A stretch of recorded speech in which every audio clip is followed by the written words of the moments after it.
Assalamualaikum warahmatullahi wabarakatuh. Di sini kami dari kelompok 6 akan mempresentasikan materi yang berjudul Teknologi Informasi dalam Menjalankan Perdagangan Elektronik atau e-commerce.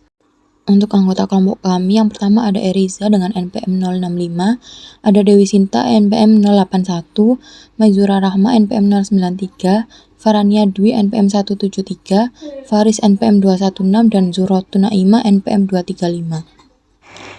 Pernahkah kalian berbelanja online? Ya, di zaman sekarang perdagangan tidak hanya berpusat pada mall, toko, ataupun swalayan saja. Namun, zaman sekarang orang biasanya juga berbelanja melalui online atau kita biasanya menggunakan situs e-commerce. Lalu, apa itu e-commerce? E-commerce atau perdagangan elektronik adalah kegiatan jual beli barang atau jasa atau transaksi bisnis dengan menggunakan akses jaringan elektronik terutama internet. Beberapa aplikasi e-commerce yang sering kita dengar yaitu seperti Shopee, Blibli, Tokopedia, dan lain sebagainya. Kemudian, e-commerce di luar batas perusahaan terbagi menjadi dua jenis, yaitu yang pertama adalah e-commerce B2C, yaitu business to customer, di mana mengacu pada transaksi-transaksi yang terjadi antara suatu bisnis dan konsumen pada akhir produk. Kemudian yang kedua yaitu adalah e-commerce B2B, yaitu business to business, yaitu mengacu pada transaksi antar suatu bisnis di mana tidak ada pihak yang menjadi konsumen akhir. Suatu perusahaan melakukan kegiatan e-commerce bertujuan untuk mengharapkan suatu manfaat, yaitu yang pertama, perbaikan layanan pelanggan sebelum, selama, dan setelah penjualan. Diharapkan hal ini akan memberikan dampak positif bagi pelanggan dalam segi pelayanan. Yang kedua, yaitu perbaikan hubungan dengan pemasok dan komunikasi keuangan. Yang ketiga, yaitu adalah peningkatan imbal balik ekonomis atas pemegang saham dan investasi pemilik. Di samping dampak positif dari adanya pemanfaatan e-commerce, perusahaan juga mengalami beberapa kendala. Di antaranya yang pertama yaitu adalah biaya yang tinggi, di mana salah satu contohnya yaitu adalah biaya pengembangan atau pemeliharaan situs web yang harus dilakukan oleh perusahaan. Yang kedua yaitu adalah penambahan biaya iklan atau promosi yang harus dilakukan oleh perusahaan pada beberapa situs e-commerce. Kendala yang kedua yaitu adalah kekhawatiran akan masalah keamanan, di mana yang kita ketahui di e-commerce juga sering terjadi adanya penipuan transaksi ataupun kerentanan sistem, di mana dalam hal ini perusahaan juga harus melakukan pemantauan dan pemeliharaan keamanan sistem secara berkala. Kendala yang ketiga yaitu adalah perangkat lunak yang belum mapan ataupun tidak tersedia. Kemudian ruang lingkup e-commerce. E-commerce ini bersifat dinamis dan ruang lingkup pengaruhnya dapat berubah hanya dalam waktu beberapa bulan dan perubahannya bersifat signifikan. E-commerce telah mencapai kematangan hingga ke titik di mana ia menjadi suatu yang vital bagi perekonomian. Dan yang kita ketahui saat ini e-commerce terus mengalami perkembangan dan banyak sekali bermunculan berbagai situs e-commerce yang sudah kita ketahui dan dapat kita gunakan saat ini. Baik, yang selanjutnya yaitu ada inteligensi bisnis. Sebelum melakukan sebuah e-commerce, perusahaan sebaiknya melakukan inteligensi bisnis, yaitu sebuah aktivitas pengumpulan seluruh informasi mengenai unsur-unsur di dalam lingkungan yang berinteraksi dengan perusahaan, yaitu seperti para pelanggan, para pemasok, para pesaing, dan pihak-pihak eksternal lainnya. Sebelum melakukan inteligensi bisnis, sebuah perusahaan memerlukan basis data eksternal, yaitu perusahaan tidak harus mengumpulkan informasi lingkungannya sendiri, melainkan karena ada komersial penting yang dapat memberikan informasi mengenai hampir seluruh objek dan informasi. Contohnya yaitu ada LexisNexis yang memberikan informasi hukum, keuangan, dan pemerintahan dari berbagai macam sumber. Perusahaan juga menggunakan basis data eksternal ini untuk mendapatkan kecerdasan bisnis karena lebih cepat dan murah ketimbang harus meneliti bermacam jenis sumber informasinya sendiri. Dan sudah banyak seluruh perusahaan memberikan informasi perusahaannya di berbagai web dan internet. Juga pemerintahan pusat dan pemerintahan daerah juga diberikan mandat untuk menyediakan informasi publiknya melalui internet. Yang selanjutnya yaitu ada mesin pencari. Mesin pencari sendiri yaitu atau search engine adalah sebuah program komputer khusus yang menanyakan satu kata atau kelompok kata kepada penggunanya untuk dicari. Mbah Google dan Mbah Yahoo adalah salah satu contoh situs-situs mesin pencari dan portal populer yang tersedia bagi pengguna untuk mencari informasi yang diakses melalui webnya. Yang selanjutnya yaitu ada strategi e-commerce dan sistem interrogasional. Strategi yang paling disebut adalah strategi di mana unsur-unsur yang dikaitkan dengan transmisi data elektronik dan strategi ini diberikan nama sistem interrogasional yaitu atau iOS. Istilah yang sering digunakan untuk iOS sendiri yaitu adalah EDI, yaitu Electronic Data Interchange atau pertukaran data elektronik. iOS sendiri adalah hubungan elektronik antar perusahaan sehingga perusahaan tersebut dapat bekerja sama sebagai unit yang terorganisasi dan meraih manfaat yang tidak dapat saat mereka sendirian. E-commerce sendiri dan EDI adalah jalan bebas hambatan bagi sistem interrogasional karena bersifat fundamental. Yang selanjutnya yaitu ada manfaat iOS. Manfaatnya ada dua, yaitu efisiensi komparatif dan kekuatan penawaran. Efisiensi komparatif sendiri dibagi menjadi dua, yaitu efisiensi internal, yaitu perbaikan dalam operasi perusahaan itu sendiri, sehingga perbaikan ini memungkinkan perusahaan mengumpulkan dan menganalisis data agar pengambilan keputusan dapat dilakukan secara mudah dan cepat. Yang kedua, yaitu adalah efisiensi interrogasional, yaitu perbaikan yang diperoleh melalui kerjasama dengan perusahaan-perusahaan lain, sehingga dapat perbaikan ini memungkinkan perusahaan untuk mengumpulkan data dengan mudah, dapat melayani banyak pelanggan, dan dapat menawarkan lebih banyak produk serta jasanya.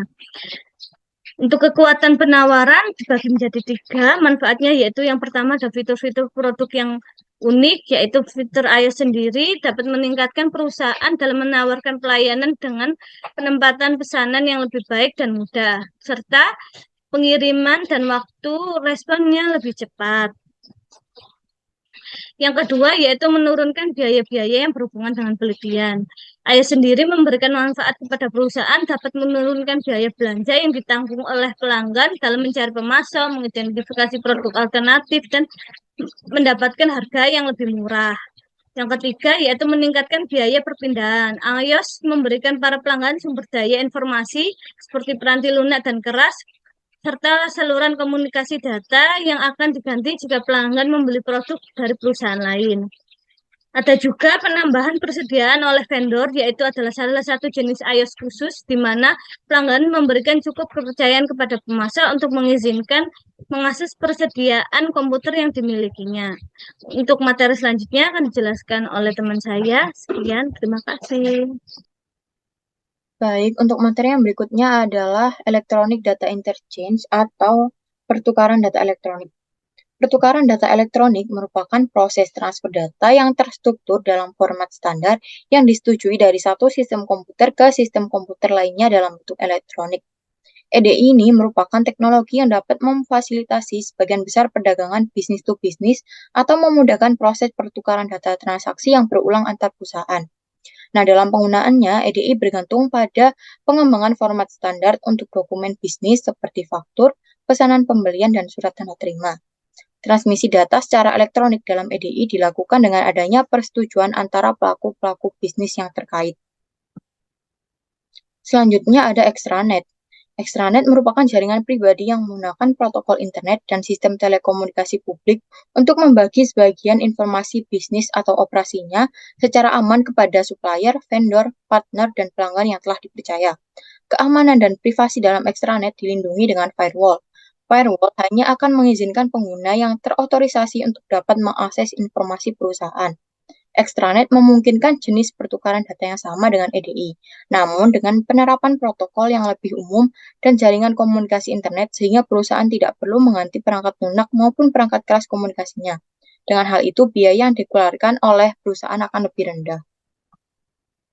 Selanjutnya ada sekutu-sekutu bisnis proaktif dan reaktif. Penerapan iOS pada perusahaan yang dilakukan dengan cara proaktif atau reaktif. Sponsor iOS pada umumnya mengambil pendekatan proaktif yang merangsang minat terhadap iOS dan mendorong partisipasi dalam jaringan. Sedangkan para partisipan akan memberikan respon secara reaktif, di mana mereka akan menerima atau menolak penawaran penerapan iOS dari para sponsor. Selanjutnya ada pengaruh penerapan. Berikut merupakan 4 faktor yang dapat mempengaruhi keputusan penerapan iOS dalam menjalankan bisnis. Apakah perusahaan akan mengambil langkah secara reaktif ataupun proaktif? Yang pertama ada tekanan kompetitif, di mana ketika perusahaan berada dalam posisi yang buruk, seperti adanya tekanan yang kuat dari asosiasi industri atau semakin kuatnya para pesaing, maka perusahaan akan menerapkan iOS dengan cara yang reaktif. Yang kedua ada penggunaan kekuasaan. Ketika perusahaan memiliki kekuasaan yang besar dan dapat memaksakan kekuasaannya atas anggota lain, maka perusahaan akan menerapkan iOS dengan cara yang proaktif. Perusahaan dapat meminta sekutu dagangnya untuk menggunakan iOS atau melakukan bisnis di tempat lain. Yang ketiga ada kebutuhan internal. Pendekatan iOS secara proaktif juga dapat dilakukan ketika perusahaan sadar bahwa partisipasi iOS dapat meningkatkan operasionalnya. Yang keempat ada dukungan dari manajemen puncak. Dukungan ini selalu dapat mempengaruhi keputusan yang akan diambil oleh perusahaan, baik jika perusahaan bertindak secara proaktif atau reaktif. Selanjutnya, ada strategi B2C untuk e-commerce. Mengapa memahami strategi bisnis untuk e-commerce B2C menjadi begitu penting? Terdapat 2 alasan, yaitu semakin banyaknya jumlah produk dan jasa yang tersedia untuk pengiriman digital, dan semakin banyaknya pelanggan yang mampu mengatasi keengganan mereka untuk melakukan pembelian menggunakan website. Kecepatan komunikasi yang lebih cepat bagi komputer-komputer rumahan juga telah membuat pengiriman produk-produk digital menjadi lebih praktis. Selanjutnya ada produk-produk digital dan produk-produk fisik. Produk-produk digital sendiri adalah produk dengan wujud bukan fisik, yang biasanya berbentuk elektronik yang diperjualbelikan secara online melalui media internet. Perbedaan utama antara pembelian produk-produk digital dengan produk-produk fisik melalui website adalah produk digital dapat digunakan begitu selesai di-download. Kemudian produk-produk fisik. Produk fisik adalah produk yang wujudnya dapat dirasakan atau dapat dilihat. Barang-barang fisik tidak dapat dikonsumsi melalui website. Sebagai gantinya harus dikirimkan kepada pelanggan. Selanjutnya ada penjualan maya versus campuran. Penjualan maya atau virtual sales adalah penjualan yang dilakukan oleh sebuah perusahaan yang tidak mengoperasikan tempat berjualan fisik. Dengan begitu, penjualan maya tidak ada toko di mana pelanggan dapat masuk dan membeli produk. Lalu, penjualan campuran atau hybrid sales terjadi ketika perusahaan memiliki tempat berjualan secara fisik dan website pemerintah daerah untuk menagih pajak bumi dan bangunan yang belum dibayar. Yang berikutnya yaitu pemerintahan elektronik. Mengapa hal ini penting?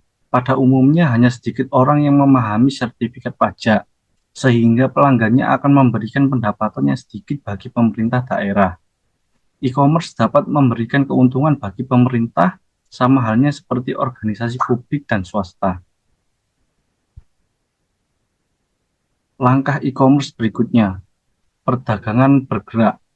Perdagangan bergerak atau mobile commerce adalah penggunaan telepon seluler dan asisten digital pribadi atau personal digital assistance atau PDA untuk melakukan e-commerce nirkabel. Nirkabel berkelas bisnis di semua tempat. Hotspot internet nirkabel cukup memadai untuk penggunaan web umum maupun pribadi. Namun memeriksa email di sebuah kedai kopi Starbucks adalah suatu cara yang kurang memadai bagi para profesional bisnis. Komunikasi nirkabel yang kecepatannya cukup memadai melalui penyedia jasa komunikasi yang sama dengan telepon seluler akan memungkinkan terciptanya komputasi nirkabel berkelas bisnis yang hampir di semua tempat. Yang berikutnya yaitu menggunakan internet. E-commerce tidak akan mungkin terjadi tanpa adanya jaringan yang menghubungkan pelanggan dengan organisasi. Awal mula internet dapat ditarik balik hingga tahun 1969. Usaha-usaha yang diawali tahun 1989 mengarah pada apa yang kita kenal hari ini sebagai World Wide Web. World Wide Web, istilah internet dan World Wide Web seringkali digunakan layaknya keduanya memiliki arti yang sama. Hal ini sebetulnya bukanlah suatu masalah, tetapi Anda harus ingat bahwa internet adalah jaringan komunikasi global yang menghubungkan jutaan komputer.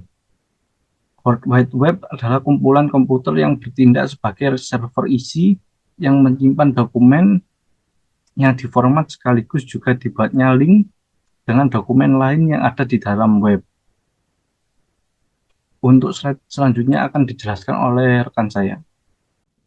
Materi selanjutnya adalah cyberspace dan superhighway informasi.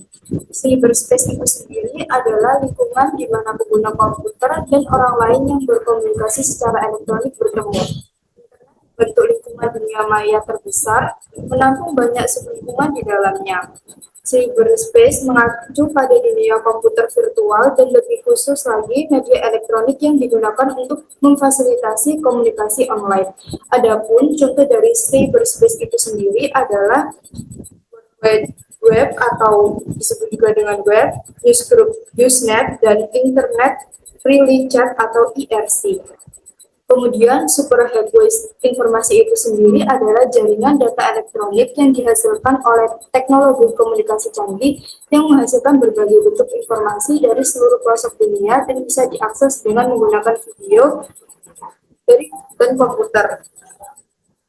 Informasi superhighway bisa diakses lewat email, online communication, web, dan lain sebagainya. Kemudian next slide. Standar Internet. Standar Internet dan web dibentuk tahun 1992 oleh dua organisasi serta telah mendelegasikan tanggung jawab mengenai standar Internet kepada Internet Engineering Task Force, sedangkan standar web berasal dari World Web Consortium atau W3C. Aplikasi bisnis Internet. Internet itu sendiri digunakan untuk setiap aplikasi bisnis hingga beragam jenis media yang ditangani melalui jaringan konvensional. Kemudian aplikasi retail. Aplikasi retail itu membuat homepage yang dapat diakses melalui web dan beberapa retail lebih memilih bergabung dengan toko lain dalam situs gabungan yang tujuannya lebih mudah dikenal dan ditemukan nama mall mereka. Jadi tujuan aplikasi retail itu untuk mempermudah para retail dalam promosikan namanya. Kemudian next slide. Nah, sebelum itu, meski web masih berusia relatif muda, perusahaan mengidentifikasi beberapa saran untuk mengembangkan keberhasilan internet. Salah satunya ada beberapa saran. Yang pertama, memastikan situs web itu kuat. Yang kedua, memastikan browser dan struktur fleksibel maupun intuitif. Yang ketiga, menekankan pada isinya. Yang keempat, sering di-upgrade atau diperbarui. Kemudian yang kelima, melihat di luar pelanggan. Yang keenam, tujuan isi pada kebutuhan spesifik pengguna. Yang ketujuh, berada pada lokasi web yang tepat. Yang kedelapan, menjadikan internet intuitif. Yang kesembilan, ciptakan rasa kebersamaan. Dan yang terakhir, carilah bantuan jika Anda membutuhkan. Kemudian untuk slide selanjutnya yaitu dampak internet pada bisnis di masa mendatang. Dampak internet pada bisnis di masa mendatang itu salah satunya yaitu mempercepat proses produksi dan distribusi. Kemudian yang kedua, pertukaran dan penyampaian informasi menjadi lebih mudah dan cepat. Yang ketiga, mempermudah mendapatkan informasi yang berkaitan dengan keuangan, kompetitor, selera konsumen dan target pasar. Dan yang terakhir, memudahkan dalam hal promosi dan memperluas bisnis.